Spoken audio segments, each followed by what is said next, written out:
நெஞ்சை அள்ளும் அழகிய கடற்கரை மாவட்டம் என்பது இந்த ராமநாதபுரம். ராமநாதபுரத்தோட சிறப்பு என்னன்னு கேட்டீங்கன்னா, ராமேஸ்வரம் கோயில், திருக்கோயில், உலக புகழ்பெற்ற குண்டு மிளகாய், பசுமையான குளங்கள், அது மட்டுமா மதிப்புமிக்க மனிதர்கள் இந்த மண்ணில் பிறந்தாங்க. சேதுபதி மன்னர்கள், வள்ளல் பாண்டியத்துரை தேவர், பசும்பொன் முத்துராமலிங்க தேவர் திருமகனார், தியாகி இமானுவேல் சேகரனார், உலகையே இந்தியா பக்கம் திரும்பி பார்க்க வைத்த அணு விஞ்ஞானி மேனாள் குடியரசுத் தலைவர் மதிப்பிற்குரிய அப்துல் கலாம், இவர்களையெல்லாம் தந்த மண் இந்த மண். சாதி மத வேற்றுமைகளை கடந்து அனைத்து மக்களும் நல்லிணக்கத்தோடு வாழும் மாவட்டம். 2006க்கு முன்ன வர இந்த மாவட்டத்தை தண்ணி இல்லா காடுன்னு சொல்லுவாங்க. அதை மாற்ற நான் உள்ளாட்சித்துறை அமைச்சராக பொறுப்பேற்ற உடனே தலைவர் கலைஞர் அவர்களின் அறிவுரைப்படி ராமநாதபுரம் கூட்டுக்குடிநீர் திட்டத்தை உருவாக்கினேன். அதை தொடங்கி வைக்க வருகை தந்த தலைவர் கலைஞர் அவர்கள் அந்த மேடையிலே சொன்னார், இந்த திட்டப்பணியை, இந்த பெரும்பணியை 3 ஆண்டுகளில் செய்ய முடியும் என எனக்கு அதிகாரிகள் சொல்லியிருக்கிறார்கள். இதை முன்னரே முடிக்க முடிஞ்சா பரிசு பொருட்களோட நான் அந்த திறப்பு விழாவுக்கு வருவேன்னு சொன்னார். 2 ஆண்டுகளில் உங்களுக்காக செஞ்சு முடிச்ச அதிகாரிகளுக்கு அந்த பரிசை பெற்றுக் கொடுத்த இந்த ஸ்டாலின் கிட்ட இன்றைக்கு பெருமையோடு அந்த உணர்வை பெற்று வாக்கு கேட்க வந்திருக்கிறேன். அப்ப மட்டுமா கடந்த 5 ஆண்டுகளில் ராமநாதபுரம் மாவட்டத்தை புதிய உயரத்திற்கு கொண்டு சேர்ப்ப அந்த உரிமையோடு உங்களிடத்தில் வாக்கு கேட்க வந்திருக்கிறேன். ராமநாதபுரம் அடுத்த கட்ட வளர்ச்சிக்கு ரெடியா? திராவிட மாடல் 2.0க்கு ரெடியா? மகிழ்ச்சி. நம்ம ஆட்சி பொறுப்புக்கு வந்தபோது தமிழ்நாடு எந்த நிலையில் இருந்துச்சு? கொரோனாவில் ஆக்சிஜன் சிலிண்டர்கள் கூட கிடைக்காத நிலையில் இருந்துச்சு. தமிழ்நாட்டோட பொருளாதாரம் 0.07 அந்த விழுக்காடு தான் இருந்துச்சு, சரிஞ்சு கிடந்துச்சு. நடு நிலைமை படு பாதாளத்தில் இருந்துச்சு. போர்க்கால அடிப்படையில் சொல்லுவாங்கல்ல, அந்த மாதிரி முதல்ல கொரோனாவிலிருந்து மக்களை மீட்டெடுத்தோம். அடுத்து திறமையான நிர்வாகத்தால் நிதி நிலைமையை மீட்டெடுத்திருக்கிறோம். அதனுடைய பயணம் இந்தியாவிலேயே முதல் மாநிலமா 11.19 விழுக்காடு என்ற டபுள் டிஜிட் பொருளாதார வளர்ச்சியை கொண்டு வந்திருக்கிறோம். இதெல்லாம் சாதாரணமாக நடக்கல, கடுமையா உழைச்சிருக்கிறோம். சிந்திச்சு பாருங்க, கடந்த 5 ஆண்டுகளில் என்னை செய்திகளில் பார்க்காத நாள் இருக்காது. ஆய்வு கூட்டம், கள ஆய்வுகள், அரசு நலத்திட்ட விழாக்கள், காணொலி வாயிலாக திறப்பு விழாக்கள், நேரடியாக மக்கள் சந்திப்பென தொடர்ந்து இயங்கிக்கிட்டே இருந்தேன். நான் மட்டுமல்ல, அரசு இயந்திரத்தை முழுமையாக செயல்பட வச்சேன். அமைச்சர்கள் தொடங்கி கடநிலை ஊழியர்கள் வரைக்கும் கடுமையான உழைப்பை போட்டு தமிழ்நாட்டை மீட்டு இன்று இந்தியாவிலேயே நம்பர் 1 மாநிலமாக தமிழ்நாட்டை கொண்டு வந்திருக்கிறோம். ஆனால் இந்த வளர்ச்சி போதுமா? நமக்கு போதாது. சொல்லுங்க, போதாது. தமிழ்நாட்டுக்கு இந்த வளர்ச்சி போதுமா? நிச்சயம் போதாது. தமிழ்நாட்டை உலக அளவில் தனி பிராண்டா நாம வளர்த்தெடுக்கணும். அதுக்கு ஏப்ரல் 23ஆம் தேதி நீங்க எல்லாரும் திமுக தலைமையிலான மதச்சார்பற்ற முற்போக்கு கூட்டணிக்கு வாக்களிக்கணும். உங்க அனுமதியோட இப்போ நமது வெல்லும் வேட்பாளர்களை அறிமுகப்படுத்தலாமா? உங்க அனுமதியோட முதல்ல முதுகுளத்தூர் சட்டமன்ற தொகுதி நமது வெல்லும் வேட்பாளர், முன்னாடி வாங்க அண்ணா, கொஞ்சம் முன்னாடி. நான் சொல்ற வரைக்கும் நமது வெல்லும் வேட்பாளர் ராஜகண்ணப்பன் அவர்கள். கொஞ்சம் 2 நிமிஷம் இல்லைங்க. நீண்ட அரசியல் அனுபவம் கொண்டவர். நம்மோட திராவிட மாடல் அரசில் அமைச்சரா சிறப்பாக செயல்பட்ட இவர் முதுகுளத்தூர், கமுதி, பார்த்திபனூர் சுற்றுச்சாலைகள், கடலாடை, ஐடிஐ உள்ளிட்ட நல்ல பல திட்டங்களை கொண்டு வந்திருக்கிறார். ஆகவே ராஜகண்ணப்பனுக்கு உதயசூரி சின்னத்தில் நீங்க எல்லாரும் வாக்களிக்கணும். அடுத்து ராமநாதபுரம் சட்டமன்ற தொகுதி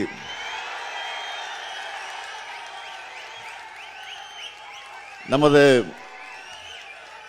வெல்லும் வேட்பாளர் காதர் பாட்சா முத்துராமலிங்கம்.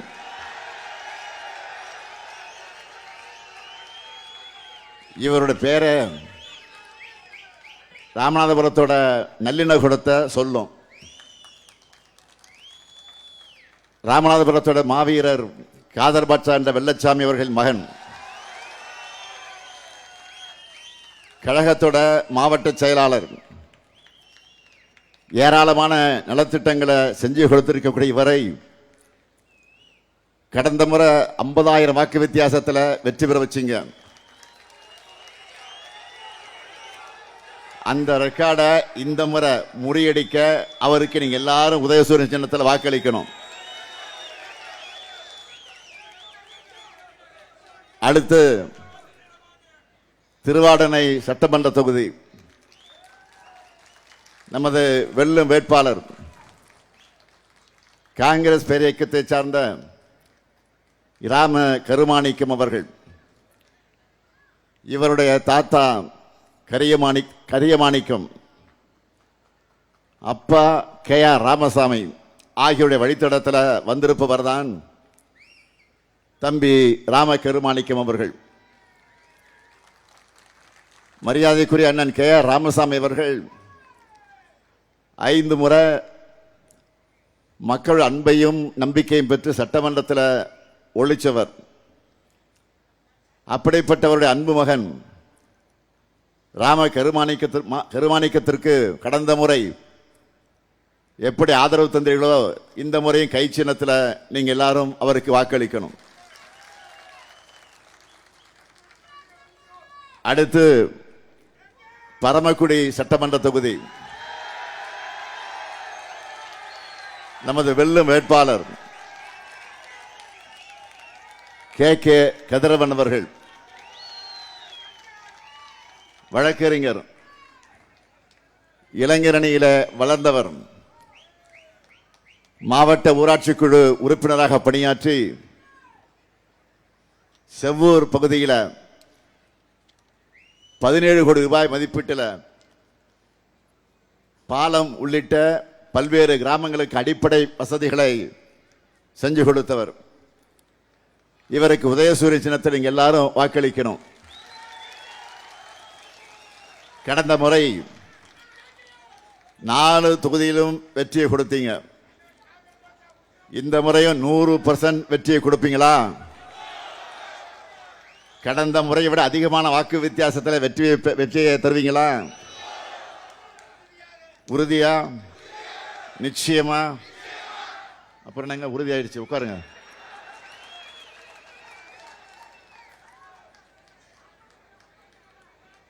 ராமநாதபுரத்துக்காக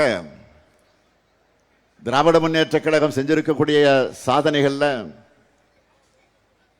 சிலவற்றை மட்டும் தலைப்புச் செய்திகளாக நான் சொல்ல விரும்புகிறேன்.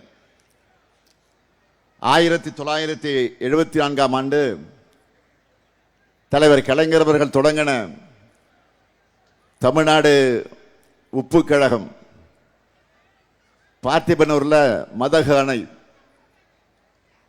கடலாடி எம்எல்ஏவாக இருந்த என்னுடைய ஆறுயிர் அண்ணன் சுபத்தங்கவேலன் அவர்கள் சட்டமன்றத்தில் ஒரு கோரிக்கை வச்சார். பல கோரிக்கை வச்சிருக்காது, நான் இது குறிப்பிட்டு சொல்றேன். அதுல ராமநாதபுரத்தில் கிராம சாலைகள் தான் இருக்கு, நெடுஞ்சாலைகளே இல்லைன்னு சொன்னார். உடனே தலைவர் கலைஞர் அவர்கள் 500 கிலோமீட்டர் கிராம சாலையை நெடுஞ்சாலையா தரமுயர்த்தி தேசிய நெடுஞ்சாலையோடு இணைக்கிற மாபெரும் திட்டத்தை உருவாக்கி செயல்படுத்தினார். ராமேஸ்வரம், தங்கச்சிமடம், பாம்பன், மண்டபம், தொண்டி, சாயல்குடி உள்ளிட்ட பல்வேறு இடங்கள்ல சுனாமியால பாதிக்கப்பட்ட மீனவர்களுக்கு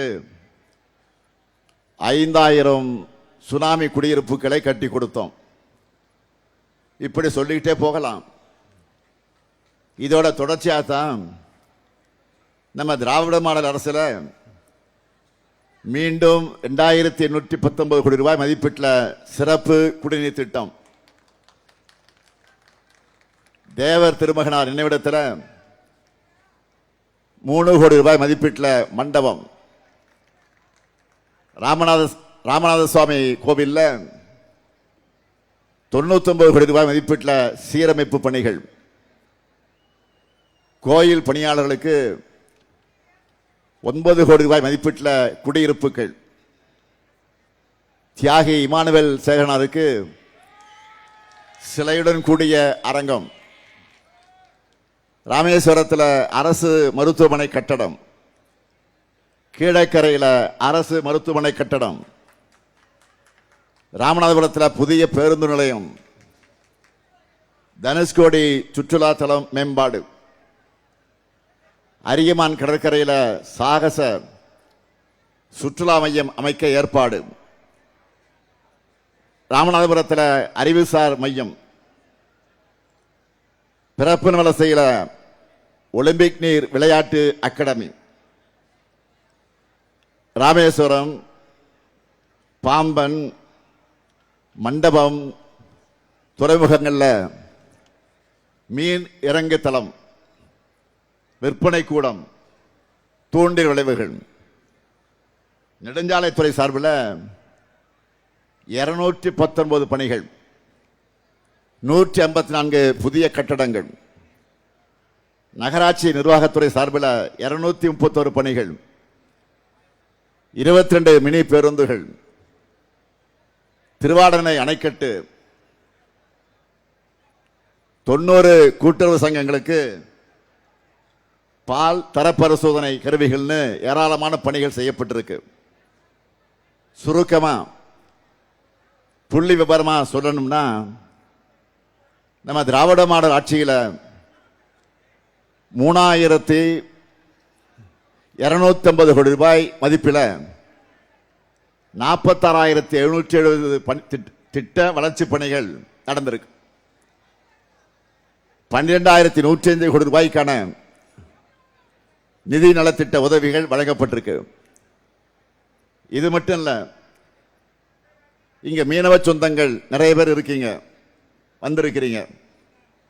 உங்களுக்காக ரோச்மாநகர் மீன் இறங்குதளம், திருப்பாலைக்குடி நம்புதாலையில மீன் இறங்குதளம், ராமேஸ்வரம் வாலிநோக்கம் மோர்பண்ணை மீன் இறங்குதளங்கள்ல கூடுதல் கட்டமைப்பு வசதிகள், மேற்குவாடி ஏர்வாடி பாம்பன் வடக்கு மீன் கிராமங்கள்ல குத்துக்கால் பகுதியும் தூண்டில் வலை பணியும் அமைக்கக்கூடிய பணி நடந்து கொண்டிருக்கிறது.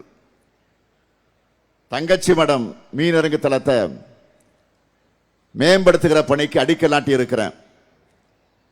மீன்பிடி தடைகால நிவாரணத் தொகையை 5,000 ரூபாயிலிருந்து 8,000 ரூபாயாக உயர்த்தி வழங்குகிறோம்.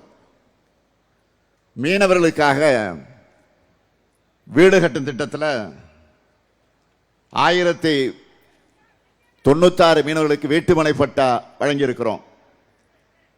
மீன்பிடி தொழிலுக்கான கூட்டுறவு கடன் வழங்குகிற திட்டத்தில் 3,000 மீனவர்களுக்கு கடன்கள் வழங்கப்பட்டிருக்கு.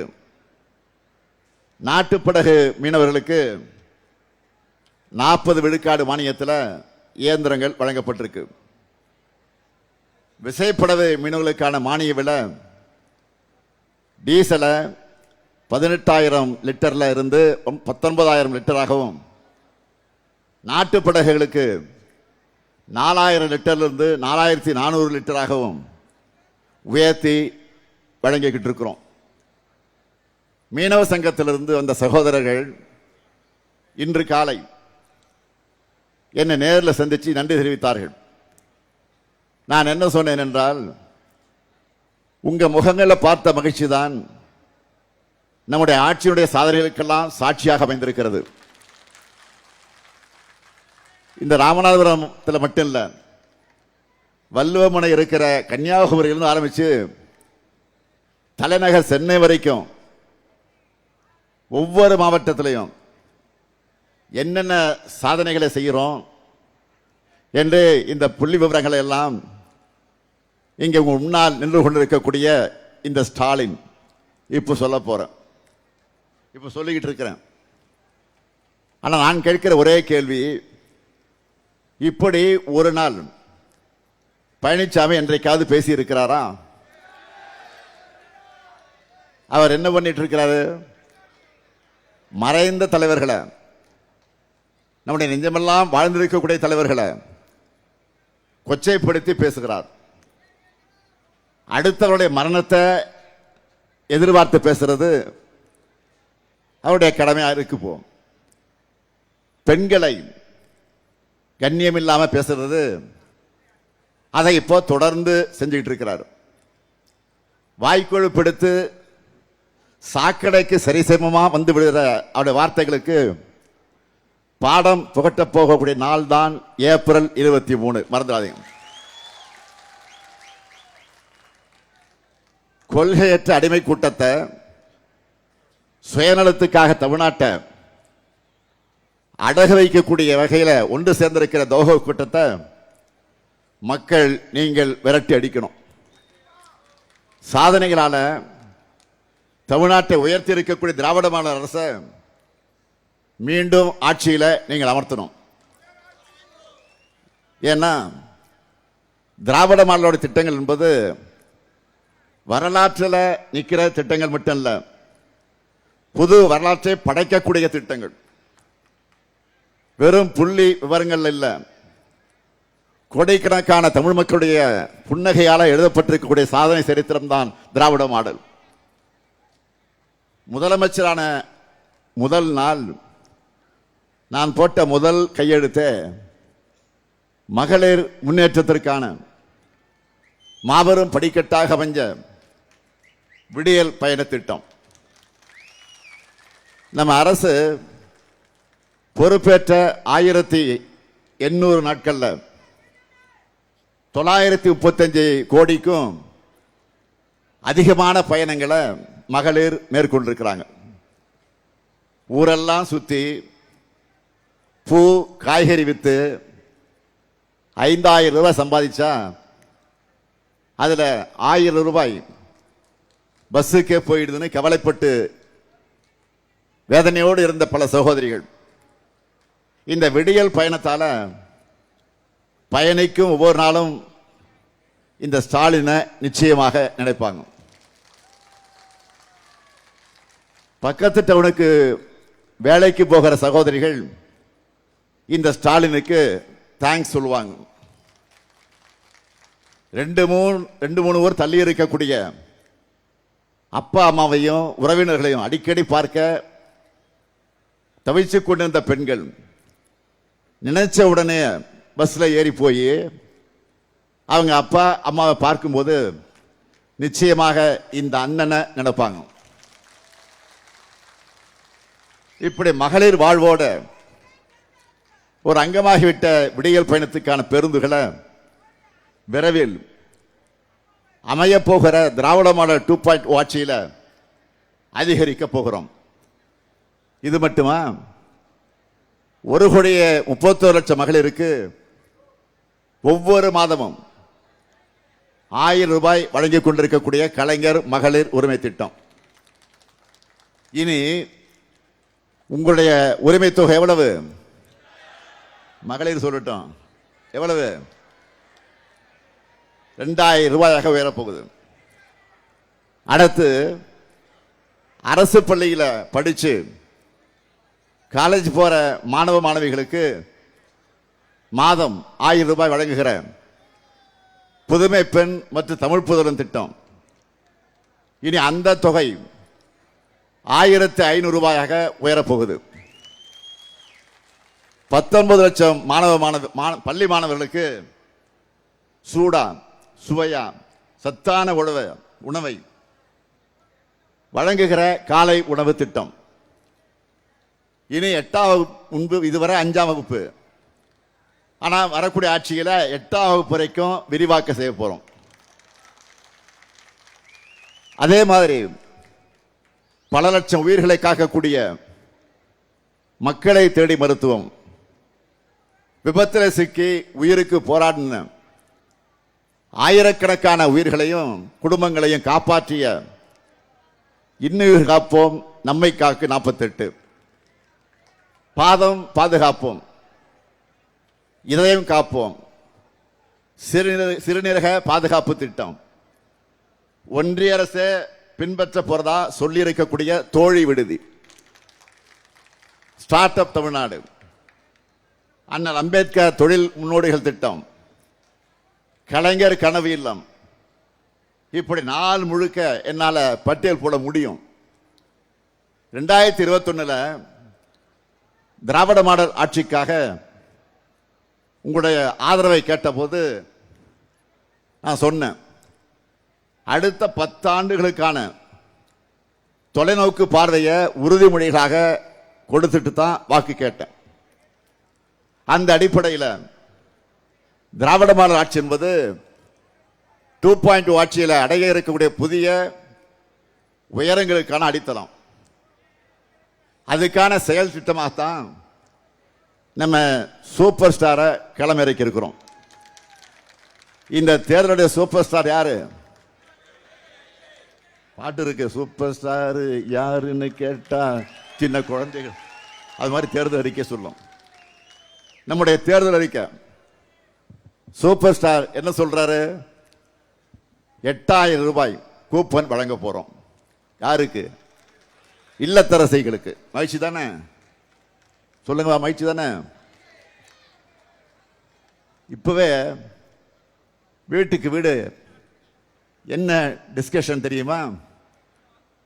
இல்லத்தரசி கூப்பன்களை வச்சு என்ன புது பொருள் வாங்கலாம், இதுதான் டிஸ்கஷன்.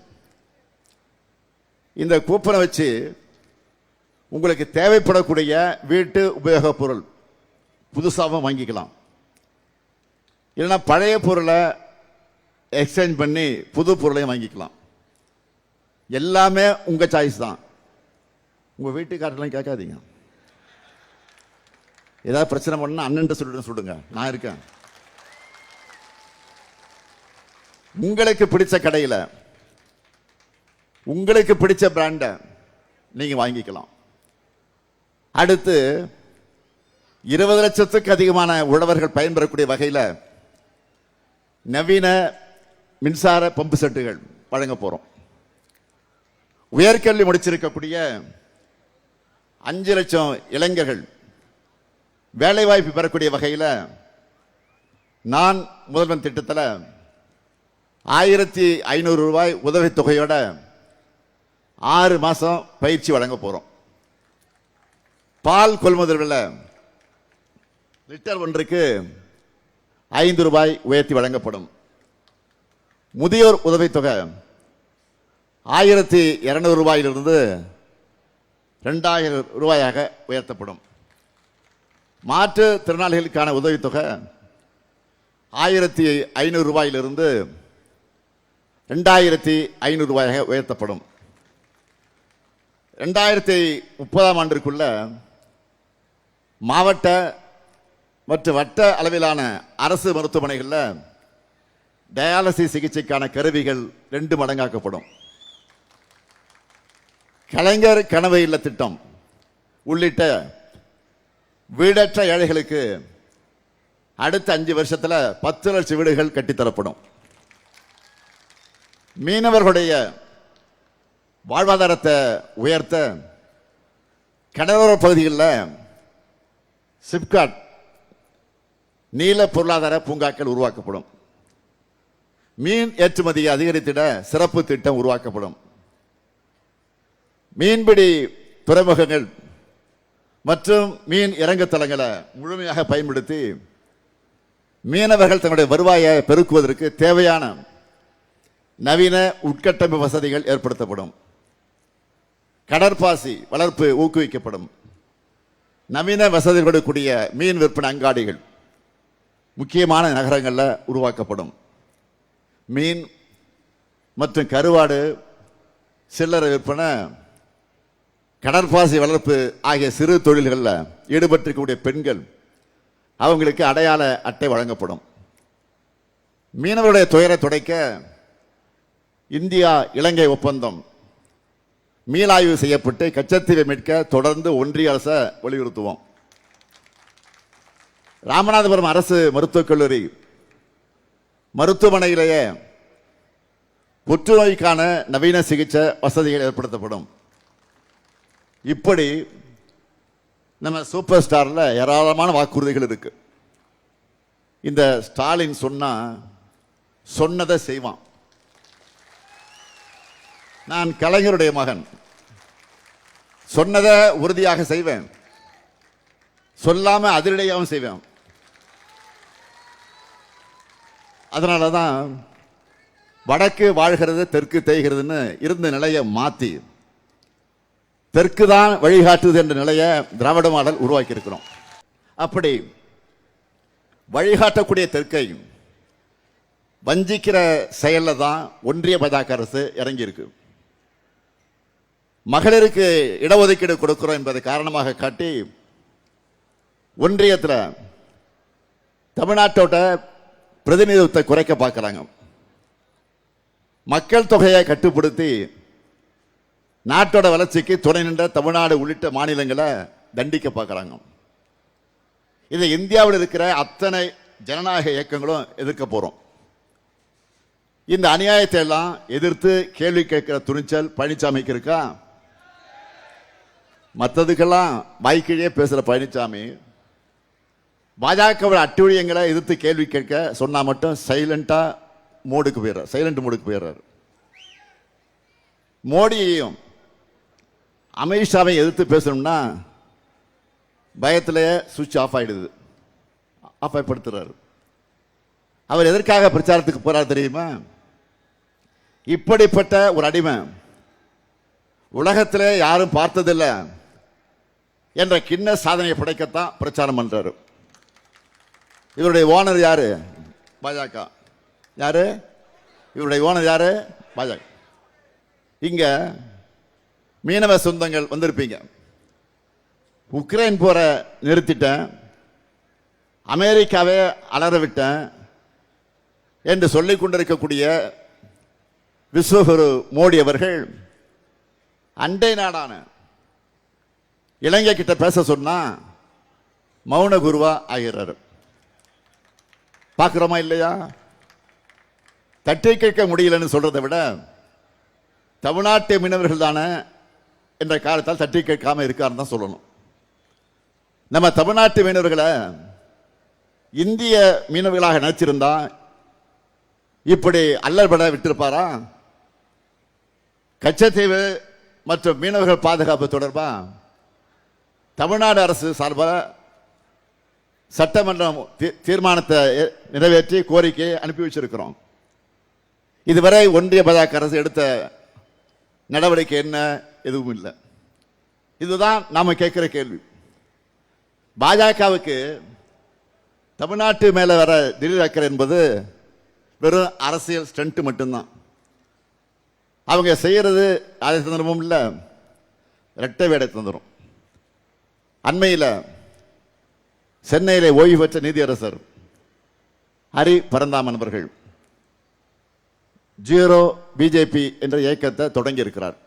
முன்னாள் நீதிபதி, ஓய்வு பெற்ற நீதிபதி ஹரி பரந்தாமன் அவர்கள். அதை தொடங்கி வச்சது யார் தெரியுமா?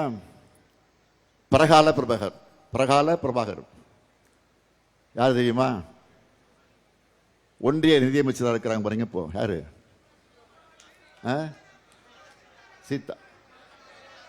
நிர்மலா சீதாராமன். அந்த சீதாராமனுடைய கணவர் தான் அவர், பிரகால பிரபாகர் அவர்கள்.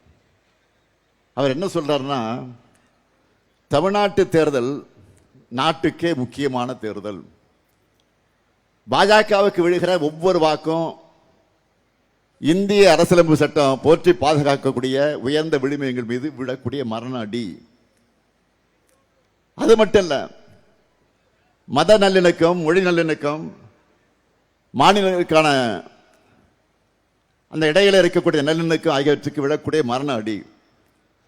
சமத்துவம், சகோதரத்துவம், சமூக நீதி, சுதந்திரம், பன்முகத்தன்மை உள்ளிட்டவற்றை மீது விடக்கூடிய மரண அடி என்று எச்சரித்திருக்கிறார்.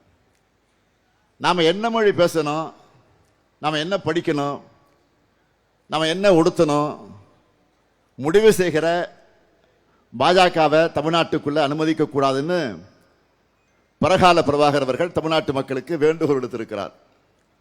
ஒன்றிய நிதியமைச்சருடைய கணவர். பாஜக எவ்வளவு பெரிய டேஞ்சரை உண்டாக்கி இருந்தா அவர் இப்படி பேசியிருப்பார் நினைச்சு பாருங்க. அண்மையில் மேற்கு வங்கத்தில் தேர்தல் அறிக்கையை வெளியிட்டிருக்கக்கூடிய பாஜக பொது சிவில் சட்டத்தை கொண்டு வரும்னு சொல்லியிருக்காங்க. நம்மளோட பன்முகத்தன்மைக்கு பாஜக விட்டிருக்கக்கூடிய நேரடி சவால் இது. மேற்கு வங்கத்திலிருந்து விட்டிருக்கக்கூடிய அந்த சவாலை அவங்களால தமிழ்நாட்டில் விட முடியல.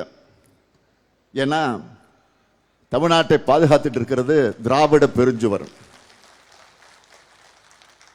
தந்தை பெரியார், பேரறிஞர் அண்ணா, தலைவர் கலைஞர் கட்டி காத்த இந்த தமிழ் கோட்டையை சமத்துவத்துக்கு எதிரான மதவாத கும்பல்கள் ஆக்கிரமிக்க ஒரு நாளும் தமிழர்கள் அனுமதிக்க மாட்டார்கள், அனுமதிக்க மாட்டோம். இதை பாஜகவும் உணர்ந்திருக்கு. அதனால்தான் நம்ம கையெடுத்து நம்ம கண்ணை குத்துகிற வேலையை செய்ய இன்றைக்கு அவர்கள் அதிமுகவை தேர்ந்தெடுத்திருக்கிறாங்க. பாஜகவை தமிழ்நாட்டுக்குள் அழைச்சிட்டு வருவதற்கான பல்லக்கு தூக்கியாக மாறி இருக்கக்கூடியவர் தான் பழனிசாமி. தமிழ்நாட்டுக்கு வரிசை கட்டி வர்ற பாஜக அமைச்சர்களும் நட்சத்திர பேச்சாளர்களும் தொடர்ந்து என்ன பேசுறாங்க? தமிழ்நாடு மும்மொழி கொள்கையை ஏத்துக்கணும் அப்படின்னு பேசுறாங்க. இதை ஒரு நாளாவதே கண்டிச்சிருக்கிறாரா பழனிசாமி?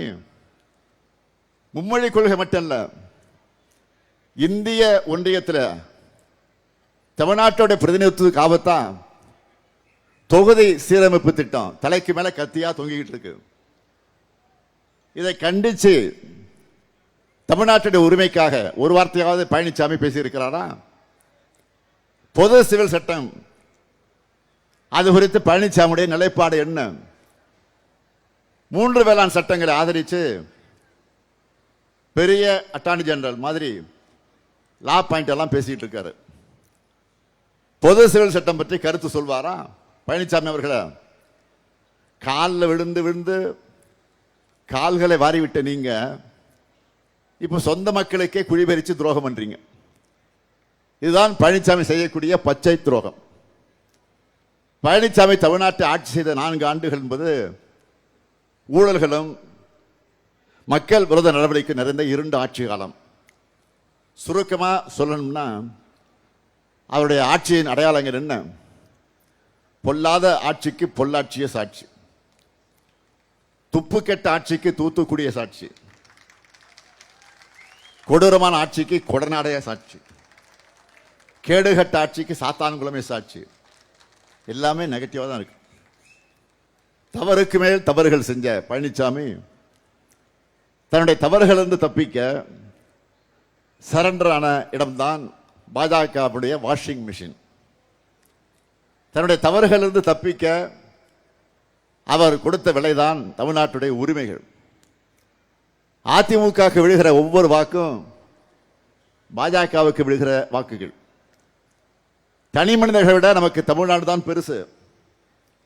எனவே தமிழ்நாட்டை வட்டமிடக்கூடிய பாஜக எனும் பருந்த விரட்டி அடிக்கணும். அதனாலதான் நடக்கிற தேர்தல் தமிழ்நாடு வெர்சஸ் என்டிஏன்னு அழுத்தமா சொல்றேன்.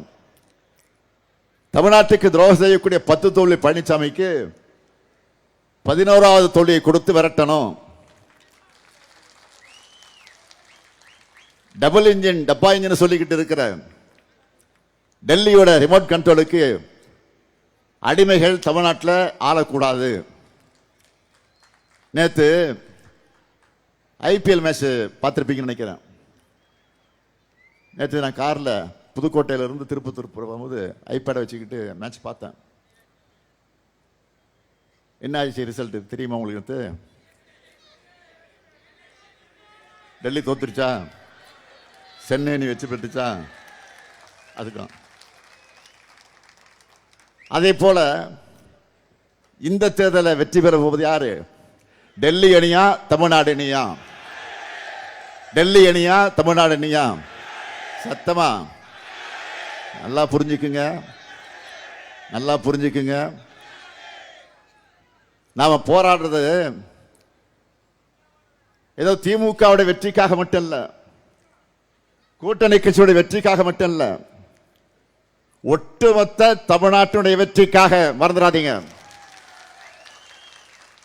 அதுக்கு முதுகுளத்தூர் தொகுதியில் ராஜகண்ணப்பன் அவர்களுக்கும், ராமநாதபுரம் தொகுதியில் காதர் பாட்சா முத்துராமலிங்கம் அவர்களுக்கும், பரமக்குடி தொகுதியில் கே கதிரவன் அவர்களுக்கும் வெற்றி சின்னமாம் உதயசூரி சின்னத்தை நீங்க எல்லாரும் வாக்களிக்கணும். திருவாடனை தொகுதியில் ராம கருமாணிக்கம் அவர்களுக்கு கை சின்னத்தில் வாக்களிக்க வேண்டும் என்று கேட்டுக்கிறேன்.